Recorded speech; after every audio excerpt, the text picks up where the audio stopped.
Alam niyo po mga kabayan, ito pong mga anak ni Duterte, talagang wala talagang utang na loob kay PBBM.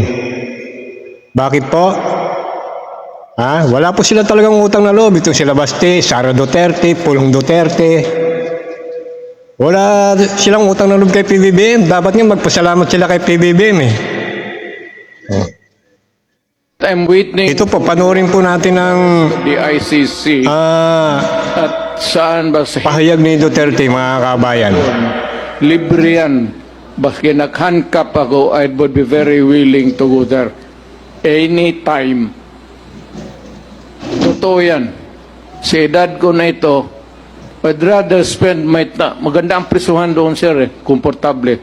Doon na lang ako magtapos ng buhay ko.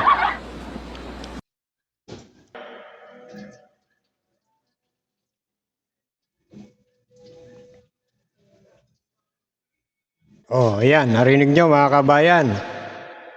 O sinasabi nila, kinidnap daw si Duterte. Si Duterte pala ang may gustong pumunta ng dahig eh. O siya pala yung may gusto, pangarap niya pala talaga yon na makarating siya dun sa dahig mga kabayan.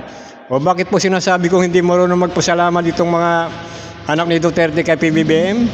O nakarating si Duterte doon mga kabayan, walang pamasahe. Hindi ba libre? Binibre siya ng gobyerno.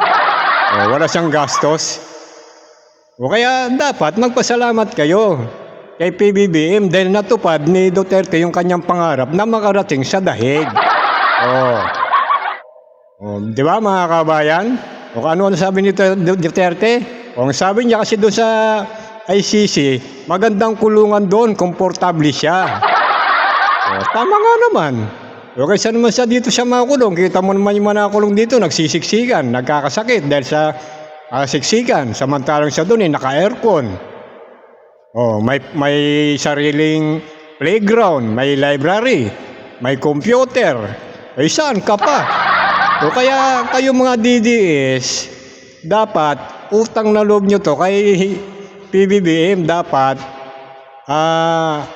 magpasalamat kayo sa gobyerno ni PBBM dahil kung hindi kay PBBM, hindi makakarating si Duterte doon sa dahig. Hindi niya makakamit yung kanyang pangarap. Di ba? Ngayon alam nyo na, mga DDS, alam nyo na kung bakit kayo dapat magpasalamat kay PBBM. Ayun lang, natupad ni yung pangarap ni Duterte na makarating doon. Natupad sa tulong ni PBBM.